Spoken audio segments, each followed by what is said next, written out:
함께 나눌 우리 하나님의 말씀입니다. 구약성경 출애굽기 16장 1절에서 12절까지 말씀입니다. 구약성경 106쪽에 있습니다. 저와 함께 말씀을 한 목소리로 같이 봉독합니다. 시작. 이스라엘 자손의 온 회중이 엘림에서 떠나 엘림과 신의 산 사이에 있는 신 광야에 이르니 애굽에서 나온 후 둘째 달 15일이라. 이스라엘 자손 중 온 회중이 그 광야에서 모세와 아론을 원망하여 이스라엘 자손이 그들에게 이르되 우리가 애굽 땅에서 고기가 막 곁에 앉아 있던 때와 떡을 배불리 먹던 때에 여호와의 손에 죽었더라면 좋았을 것을 너희가 이 광야로 우리를 인도해 내어 이 온 회중이 죽여 죽게 하는도다. 그때에 여호와께서 모세에게 이르시되 보라, 내가 너희를 위하여 하늘에서 양식을 비같이 내리리니 백성이 나가서 일용할 것을 날마다 거둘 것이라. 이같이 하여 그들이 내 율법을 준행하나 아니하나 내가 시험하리라. 여섯째 날에는 그들이 그 거둔 것을 준비할지니 날마다 거두던 것에 갑절이 되리라. 모세와 아론이 온 이스라엘 자손에게 이르되 저녁이 되면 너희가 여호와께서 너희를 애굽 땅에서 인도하여 내셨음을 알 것이요 아침에는 너희가 여호와의 영광을 보리니 이는 여호와께서 너희가 자기를 향하여 원망함을 들으셨음이라. 우리가 누구이기에 너희가 우리에게 대하여 원망하느냐. 모세가 또 이르되 여호와께서 저녁에는 너희에게 고기를 주어 먹이시고 아침에는 떡으로 배 불리시리니 이는 여호와께서 자기를 향하여 원망하는 너희가 원망하는 그 말을 들으셨습니다. 우리가 누구냐? 너희의 원망은 우리를 향하여 함이 아니요 여호와를 향하여 함이로다.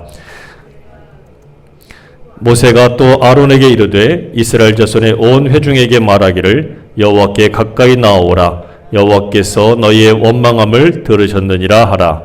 아론이 이스라엘 자손의 온 회중에게 말하며 그들이 광야를 바라보니 여호와의 영광이 구름 속에 나타나더라. 여호와께서 모세에게 말씀하여 이르시되 내가 이스라엘 자손의 원망함을 들었노라. 그들에게 말하여 이르기를 너희가 해질 때에는 고기를 먹고 아침에는 떡으로 배 부르리니 내가 여호와 너희의 하나님인 줄 알리라 하라 하시니라. 아멘. 한 번 더 기도합니다. 주님 감사합니다. 귀하신 말씀 앞에 함께 섭니다. 하나님의 말씀, 그 생명의 말씀 앞에 설 때마다 듣는 귀가 열려지게 하시고 마음이 열려지게 하시고 지나왔던 우리의 삶에 하나님의 뜻과 어긋나는 것이 있다면 바로잡게 하시고 하나님의 거룩하신 뜻대로 행하여 살아갈 힘과 지혜와 용기와 능력을 얻게 하여 주옵소서. 말씀 전하는 종을 붙드시고 오로지 주님만을 증거할 수 있도록 도와주시옵소서. 예수님의 이름으로 기도드립니다. 아멘.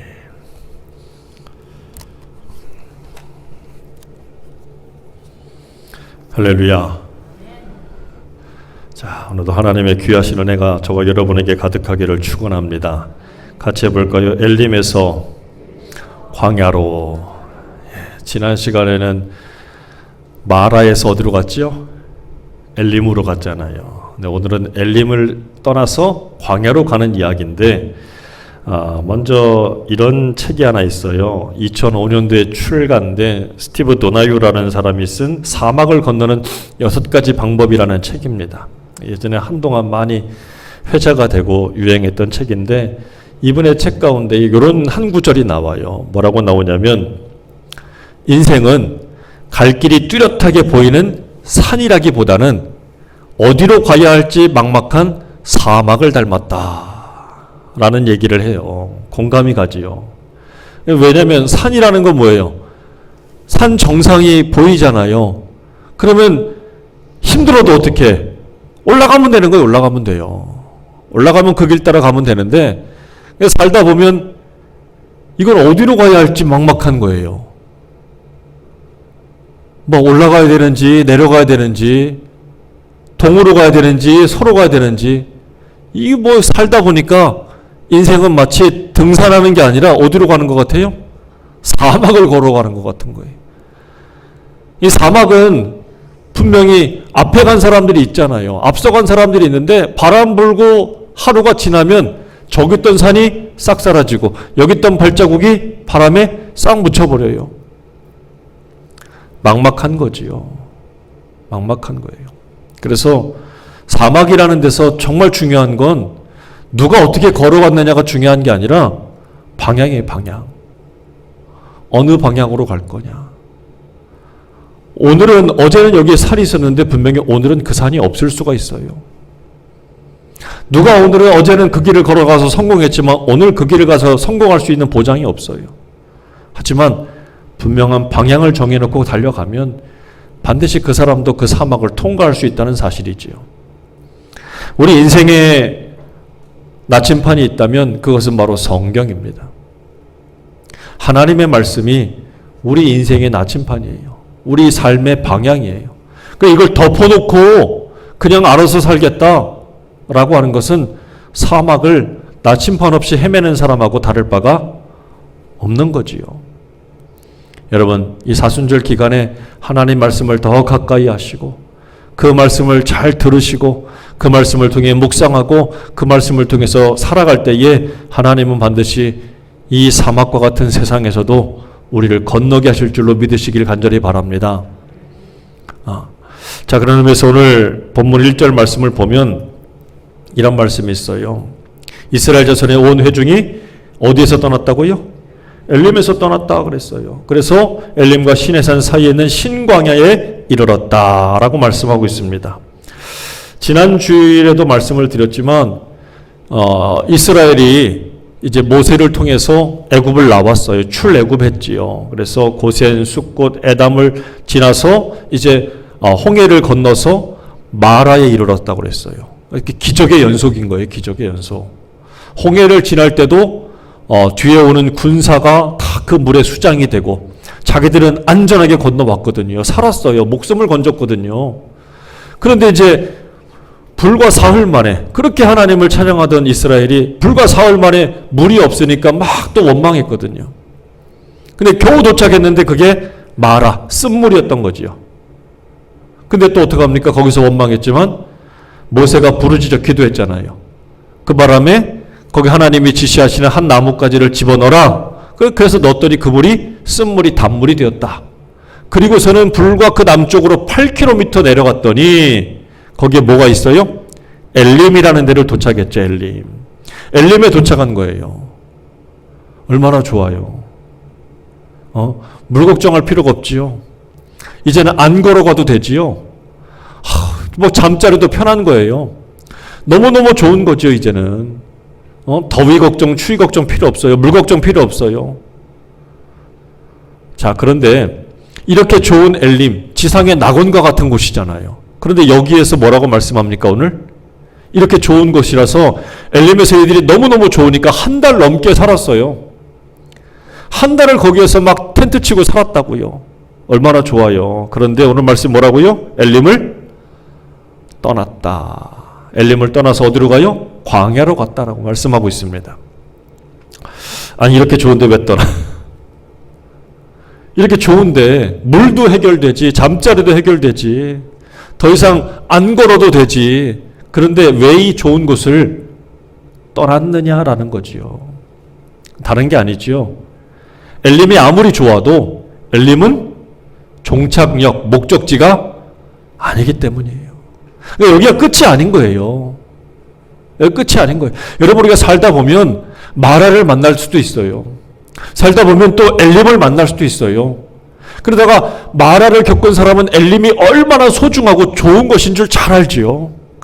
그냥 고생하다가 평안하고 쉴만하고 얼마나 좋아요. 이런 안식이 내게 오는가, 이런 행복과 기쁨이 오는가. 그런데 여기서 방심하지 말라는 거예요. 그게 끝이 아니라는 거지요. 그게 다가 아니라는 거예요. 성경은 분명히 말씀하고 있어요. 거기가 아무리 좋아도 떠날 땐 떠나야 되는 거야. 떠날 때는 뭐라고요? 떠나야 되는 거야. 거기가 목적지가 아닌 거야. 하나님이 이스라엘 백성들에게 주신 최종의 목적지는 어디입니까? 가나안 땅이에요. 약속의 땅인 거예요. 그러니까 중간에 이렇게 좋은 곳이 있어도 어떻게 해요? 거기에 너무 미련을 두면 안 되는 거예요. 살면서 우리도 마찬가지지요. 이만큼 하면 됐겠지, 이만큼이면 좋겠지, 넉넉하지, 거기에 안주하지 말라는 거예요. 하나님의 영원한 나라를 향해서 달려가야 되는 우리가 지금 여기 현실에 너무 안주하지 말라라는 경고의 말씀입니다. 여기 너무 머물러서 거기에서 너무나도 많은 것을 누리고 평안하게 보내지 말라는 거예요. 사도 바울은 예수님을 통해서 항상 증거하면서도 이렇게 이야기합니다. 빌립보서 3장 12절에 내가 이미 얻었다 함도 아니다. 온전히 이루었다 함도 아니라 오직 내가 그리스도 예수께 잡힌 바 된 그것을 잡으려고 뭐라고요? 멈췄답니까? 달려간다. 난 지금도 계속 달려가. 14절에 그래서 또 뭐라고 이야기하는 줄 아세요? 표대를 향하여 그리스도 예수 안에서 하나님이 어디에서? 위에서 부르신 부름의 상을 위하여 나는 또 지금도 또 달려간대요.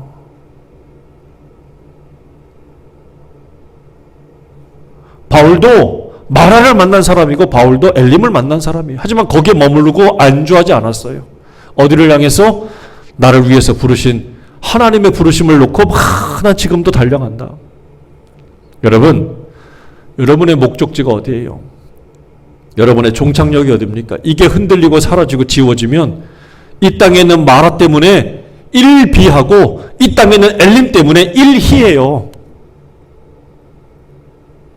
그럼 여기에서 막 좋고 싫고 막 그러고만 산다는 거지요. 여러분, 저 천성을 향해서 한시라도 눈 떼지 말고 끝까지 달려가는 저와 여러분 되기를 주의 이름으로 축원합니다. 자, 그런데 이렇게 엘림을 떠났어요. 이스라엘이 원래 뭘 잘해? 원망을 잘하거든. 근데 엘림을 떠나자고 그랬더니 뭐라고 말씀하냐면 그때는 1절에 보니까 원망이라는 말이 없어요.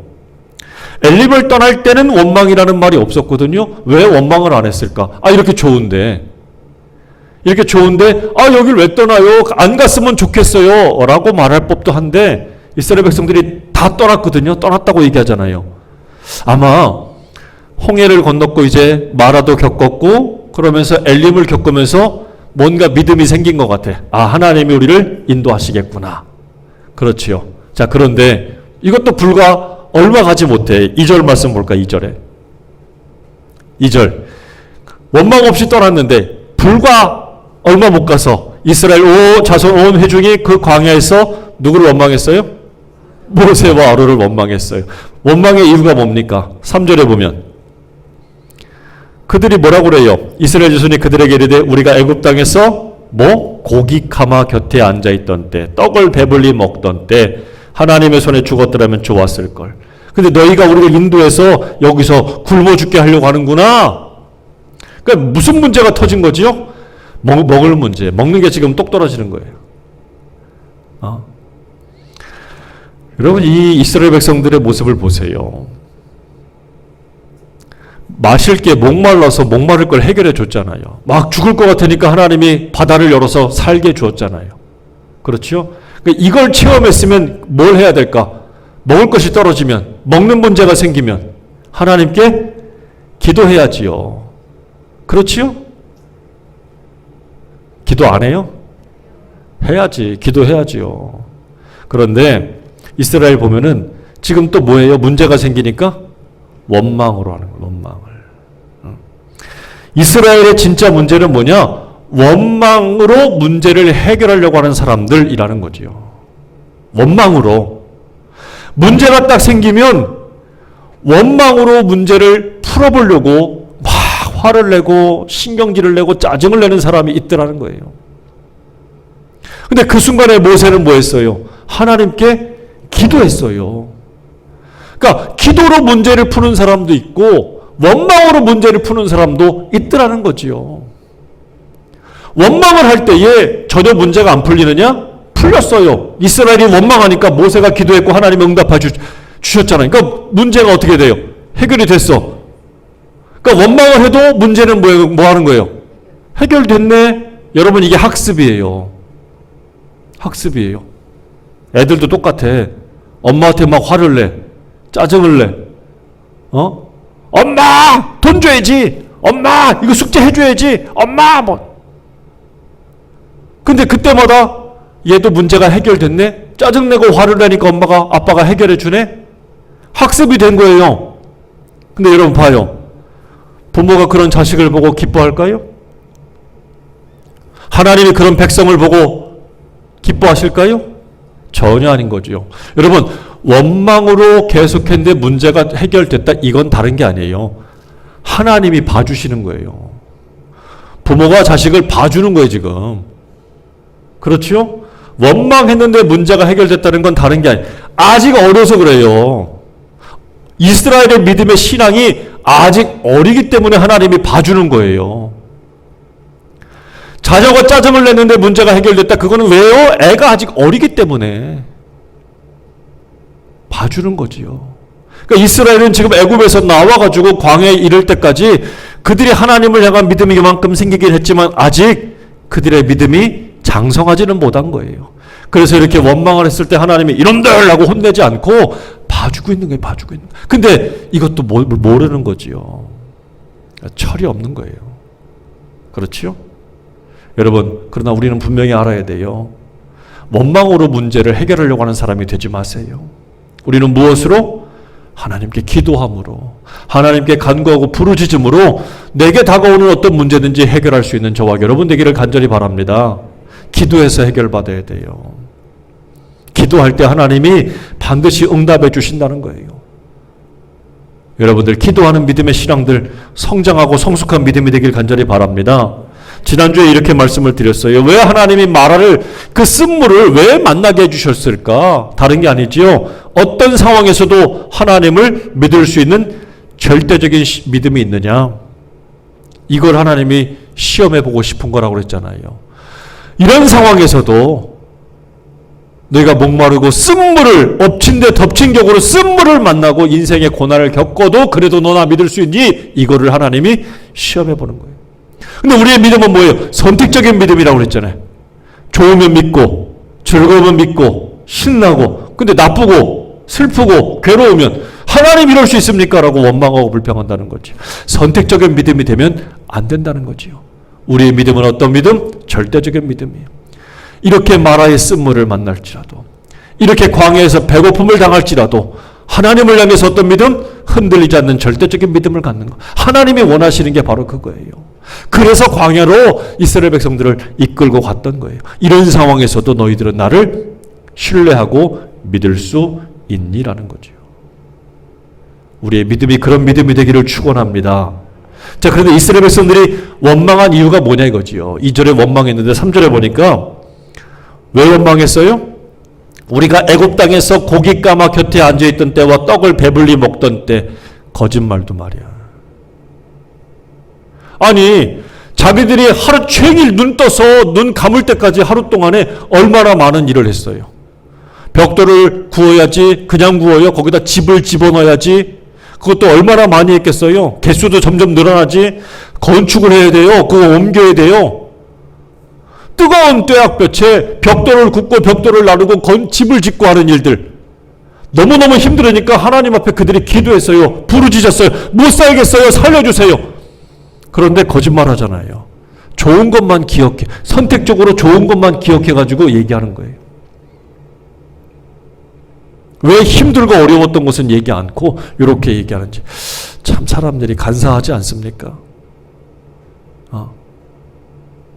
사람이 하나님 앞에 참 간사할 때가 많은 거예요. 그리고 이런 말이 있잖아요. 은혜는 어디에 새겨야 돼요? 돌에 새기고 원수는 어디에 새기래요? 우리는 거꾸로 하잖아요. 은혜는 물에 새기고 원수는 어디다 새겨? 돌에 새기고 절대로 안 잊어버리고 막 이러잖아요. 마음에 꽉 새겨버려서. 아니, 그 이유가 뭐예요? 하나님의 은혜라는 것을 모르는 거예요. 재수가 좋아서 될 때가 되니까 그 하나님의 은혜라는 것을 그때는 막 알았는데 지나놓고 보니까 자꾸 잊어버리는 거예요. 흐르는 시간 속에 그냥 새겨두고 사는 거예요. 그 은혜를 모르니까 그래요. 은혜를 몰라서. 여러분, 은혜를 아는 백성이 되시기를 축복합니다. 우리 찬송가 그래서 이렇게 부르잖아요. 지금까지 지내온 것 누구의 은혜라고요? 주님의 크신 은혜라. 한이 없는 주의 사랑 어찌 이루 말하랴. 자나깨나 주의 손이 항상 살펴주시고 모든 일을 주 안에서 형통하게 하시네. 은혜를 잊지 말라는 거예요. 하나님의 은혜라는 거예요. 내가 잘해서 된 게 아니고 될 때가 돼서 된 거 아니고 재수가 좋아서 된 게 아니라는 거예요. 하나님의 은혜, 하나님의 도우심이라는 거지요.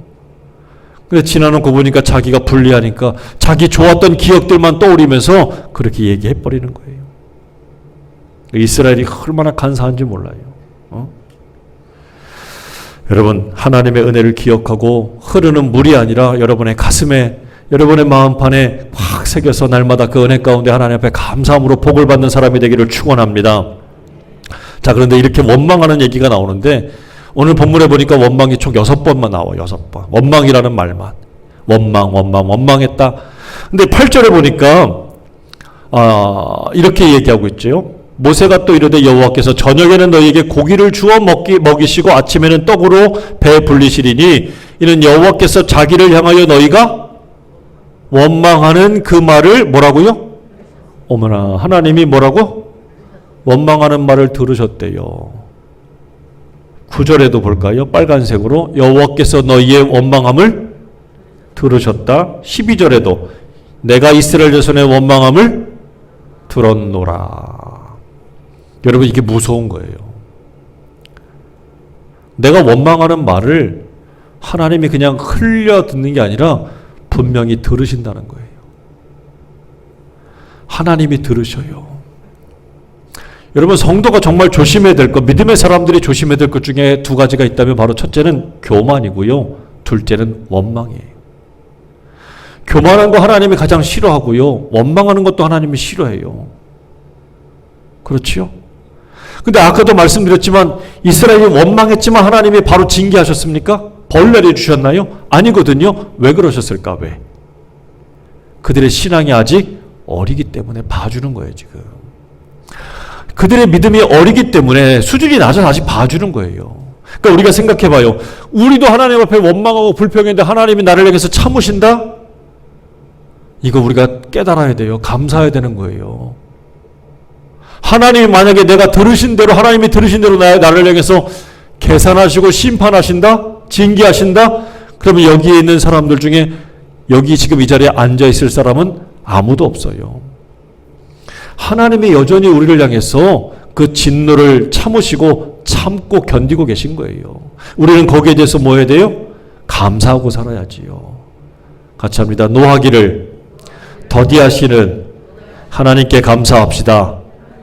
맞아요. 노하기를 더디하는 하나님 앞에 우리가 감사해야 돼요. 지금도 하나님은 인내하시고 참고 계신 거예요. 자, 그리고 오늘 말씀에 또 이제 4절에 보면 이런 말씀이 있죠. 아까도 이야기했지만 그때 여호와께서 모세에게 이르시되 보라, 내가 너희를 위하여 하늘에서 양식을 뭐같이 내려줘요? 비같이 내리리니. 얼마나 축복입니까? 이스라엘이 양식을 하늘에서 얻겠다는 거예요. 그러니까 여기는 광야라 농사도 못 져요. 얻을 것도 없어요. 그러니까 땅에서 얻을 것이 아무것도 없는데 하나님께서 그 양식을 어디에서 주신다고요? 하늘에서 비가 오는 것처럼 위에서 아래로 주시겠다는 거예요. 이 얼마나 놀라운 기적입니까? 자, 그래서 백성이 나가서 일용할 것을 날마다 거둘 것이래요. 이같이 하여 그들이 내 율법을 준행하나 아니하나 내가 시험하겠다라는 것이 하나님의 뜻이었습니다. 그러니까 하나님이 그들에게 뭘 내려주신다? 만나를 내려주신다라는 것이 오늘 약속이에요. 만나를 주시겠다. 그렇지요? 만나를 주시겠다라는 거예요. 자, 우리가 살면서 이런 게 있지요. 이렇게 곤충들을 보게 되면 개미를 특별히 보면 개미들은 1년 내내 뭐래요? 먹을 것을 잘 물고 와서 그때그때 먹어서 없애는 게 아니라 개미 굴에다가 뭐 합니까? 저장해 놓잖아요. 그렇지요? 벌들도 어떻게 합니까? 꽃들 사이로 날아다니면서 그 꿀들을 모아서 자기들의 집에 저장해 놓지요. 그렇지요? 그 저장해서 자기들의 양식으로 삼고 추울 때, 어려울 때를 대비해서 잘 모아놔요. 그럼 사람도 어떻게 합니까? 우리도. 여러분 저장해요, 안 해요? 통장에다 돈 모아놓고 또 요즘에 뭐 어디다 이렇게 자꾸 투자도 해서 자꾸 자기 것을 모아놔요. 그런데 문제는 뭐가 다르냐? 저장하는 건 똑같은데 사람은 이런 자연에 있는 것들과 좀 다르더라고요. 이 곤충들을 보면 그 한 해를 나기 위해서 그렇게 열심히 일을 해서 저장하는데 사람은 어때요? 한 해가 아니에요. 일생을 살기 위해서 뿐만 아니라 나를 넘어서 내 자녀들, 그 자녀들을 넘어서 그 후손들까지도 평생을 먹고 살아도 남을 만큼의 재산들을 저장하려고 한다는 거죠. 그러다 보니까 자꾸 뭐가 돼요? 욕심이 늘어나는 거지요. 탐심이 늘어나는 거지요. 그러면서 하지 말아야 될 것들도 막 행하는 이런 모순들을 저지른다는 거지요. 성경에 보면 누가복음에 이런 사람이 나오잖아요. 누가복음 12장에 예수님께서 말씀을 하신 어리석은 부자에 대한 비유가 나와요. 이 부자가 한 해 농사를 졌는데 얼마나 많이 졌는지 기존에 있는 창고에 들일 수가 없어서 그 창고를 싹 밀어버리고 새로운 큰 창고를 쌓고 내가 평생을 거기에서 먹고 살아야겠다. 내 영혼이 즐겁게 해야겠다라고 이렇게 생각을 합니다. 그렇지요? 얼마나 많은 것을 쌓았기에 평생을 먹고 마시고 살아도 부족하지 않겠다라는 결심을 해요. 그런데 이때 이 하나님께서 누가복음 12장 20절에 이렇게 말씀하시지요. 같이 읽어봐요. 시작. 하나님은 이르시되 어리석은 자여 오늘 밤에 내 영혼을 도로 찾으리니 그러면 내 준비한 것이 누구의 것이 되겠느냐 하셨으니 21절 시작. 자기를 위하여 재물을 쌓아두고 하나님께 대하여 부여하지 못한 자가 이와 같으니라. 이와 같다 뭐 어리석다 바보 같다라는 거예요. 뭐가 자기를 위해서만 쌓는 것, 자기를 위해서만 저장하려고 사는 사람, 하나님께 쌓는 거, 하나님께 저장하지 않고 사는 사람, 그 사람은 뭐다? 어리석다라고 말씀해 주시는 거예요. 어리석다. 하나님을 향해서 저장하지 못하고 사는 삶은 바보 같다는 거예요. 자, 그러면 이게 도대체 뭘까? 여러분이 이 의미에 대해서 그 목사님이 헌금 많이 하라는 거구나. 그렇게 수준 낮게 생각하면 안 돼요. 그런 얘기가 아니에요. 여러분 정확하게 알아야 돼요. 뭐냐? 이스라엘 백성들이 하나님께서 만나를 주셨지요. 자, 그런데 그날 하루의 만나의 분량이 딱 정해져 있었어요. 그 이상의 것을 거두면 다음 날도 먹어. 이스라엘 백성들은 광야에서 분명히 만나를 먹었습니다. 그런데 하나님께서 허락하신 방식은 뭡니까? 하루에 정해진 분량만큼만 거두라는 것이었습니다. 그 이상의 양식을 구하면 다 썩어버렸어요. 그러니까 다음 날 것까지 다 미리 모아봤자 아무 소용이 없습니다. 그런데 딱 예외적인 한 날이 있죠. 안식일 전날에는 2배로 모으라는 게 명령이셨고 말씀이셨습니다. 그걸 허락해 주셨어요. 왜 그러셨을까? 왜?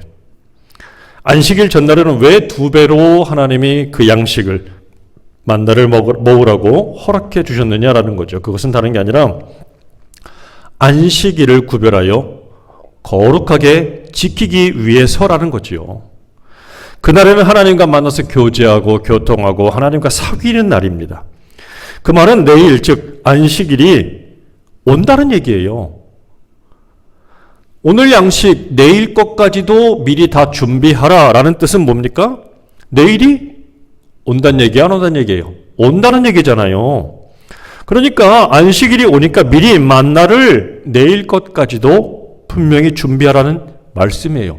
그러니까 내일은 반드시 온다는 얘기지요. 안식일인 내일이 오지 않을 거라면 굳이 양식을 저장해 둘 필요가 없다는 얘기예요. 그런데 미리 6째 날에 7째 날의 양식을 미리 준비시킨 것은 그걸 가지고 너 누려라, 남들보다 더 많이 가져라 라는 의미가 아닌 것이죠. 그럼 이 양식의 의미는 뭐냐? 누누이 말씀드리지만 구약은 신약의 그림자라고 그랬어요. 그림자. 신약에 벌어질 일들을 미리 보여주는 거예요. 자, 그것을 분명하게 말씀해 주신 것이 어디냐? 요한복음 6장 32절입니다. 말씀에 보면 예수께서 이르시되 내가 진실로 진실로 너희에게 이르노니 하늘에서 내린 떡은 모세가 준 것이 아니라 오직 내 아버지가 하늘에서 내린 참떡을 너희에게 주시나니 그래요. 하늘에서 분명히 내려준 떡이 있다는 거지요. 그런데 똑같이 하늘에서 내려온 떡이 있다는 겁니다. 33절에 보면 하나님의 떡은 하늘에서 내려 세상에게 생명을 주는 거다. 출애굽 당시에 광야에서 내려준 떡은 우리의 육신의 생명을 살려준 양식이었지만 오늘 이 말씀에 보면은 하나님의 떡은 우리에게 생명을 줬다. 똑같이 하늘에서 내려온 떡이 또 하나 있는데 그 떡이 바로 뭐냐? 우리에게 생명을 주는 거예요. 이 생명은 바로 무엇입니까? 51절의 말씀 보면 나는 하늘로서 내려온 산떡이니 사람이 이 떡을 먹으면 영생한다 라고 말씀하셔요. 즉 영생을 위한 떡이 하늘에서 내려왔는데 그 떡이 바로 누굽니까? 바로 예수 그리스도. 생명의 떡은 예수 그리스도, 예수님을 뜻한다는 사실이죠. 바로 이 떡이 예수님을 의미하는 거예요. 그러니 오늘 이 말씀을 자세히 가만히 보세요. 안식일 전날에 바로 안식일 것까지의 양식을 준비하라는 얘기는, 이 말씀은 바로 오늘 우리에게 진정한 영생의 떡이 되시는 예수 그리스도를 너 준비해라, 준비했니? 이 말입니다. 예수님을 준비해야 되는 바로 우리의 삶에 대해서 미리 말씀해 주셨다는 사실이지요. 매일매일 그분의 존재를 인정하고 믿고 바라고 의지하라. 그것이 바로 오늘 우리들에게 하신 말씀인데, 그것이 바로 무엇입니까? 일용할 양식을 하나님께서 주셨는데, 예수님도 똑같이 우리에게 가르쳐 주신 기도문 중에 보면은 뭐라고 말씀합니까? 오늘날 우리에게 일용할 양식을 주옵시고 라고 말씀하고 있어요. 일용할 양식. 일용할 양식. 여러분, 매일마다의 양식을 구하시잖아요. 매일마다의 양식을 구합니다. 그런데 이것은 하나님을 믿든 안 믿든, 하나님이 시켰든 안 시켰든 모든 사람들이 매일의 양식을 구하기 위해서 고군분투하고 삽니다. 안 그러고 사는 사람 있습니까?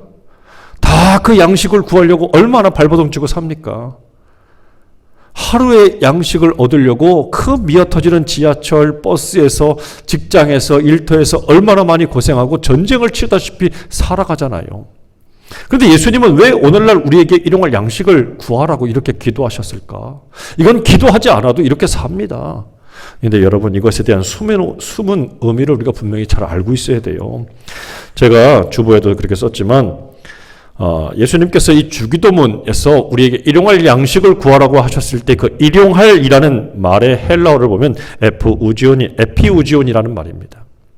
이 말의 의미는 뭐냐면 다가온다라는 의미예요. 다가온다.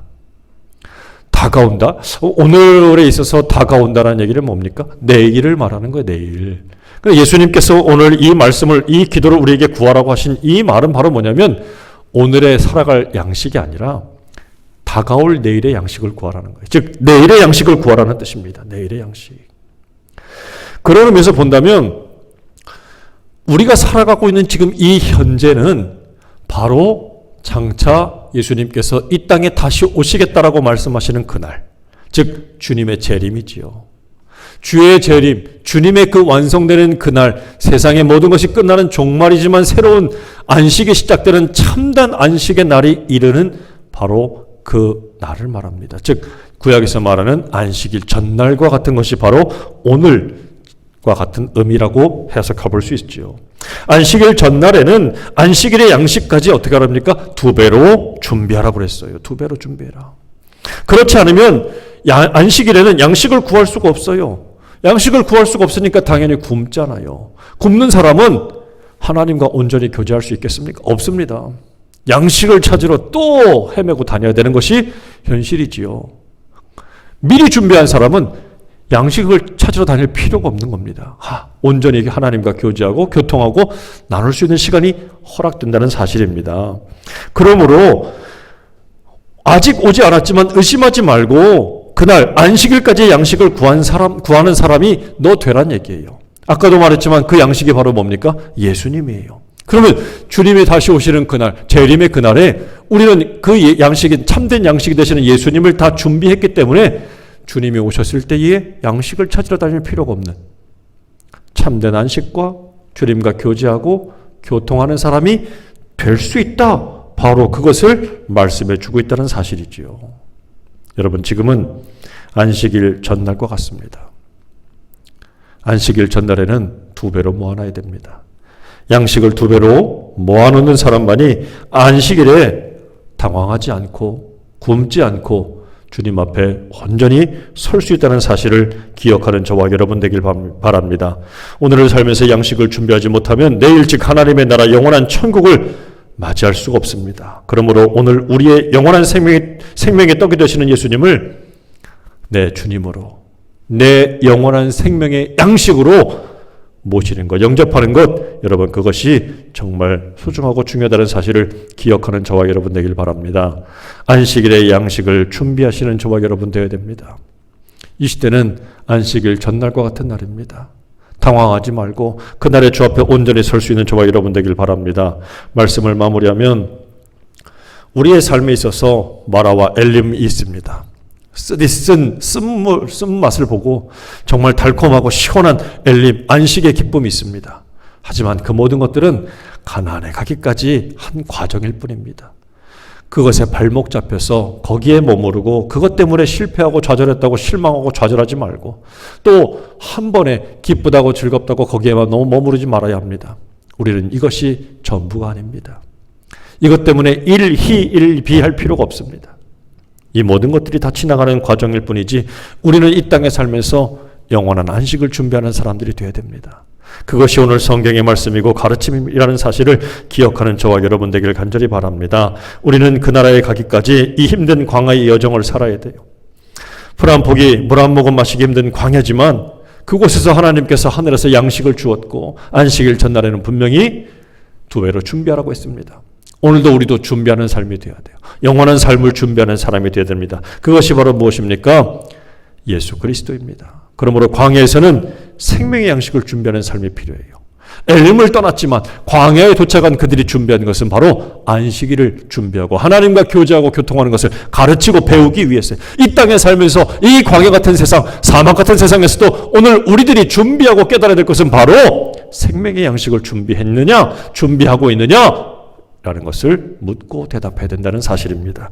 저와 여러분이 오늘 그렇게 이 참된 안식을 맞이하기 위해서 내 생명이 되시는 예수님을 나의 구주로 고백하고 그분을 나의 참된 주인으로 모시고 날마다 이 광야 같은 세상에서도 내가 생명의 양식을 준비한 사람이로구나 라고 믿고 깨닫고 그렇게 살아갈 수 있는 저와 여러분이 되시기를 주님의 이름으로 축원합니다. 기도하겠습니다.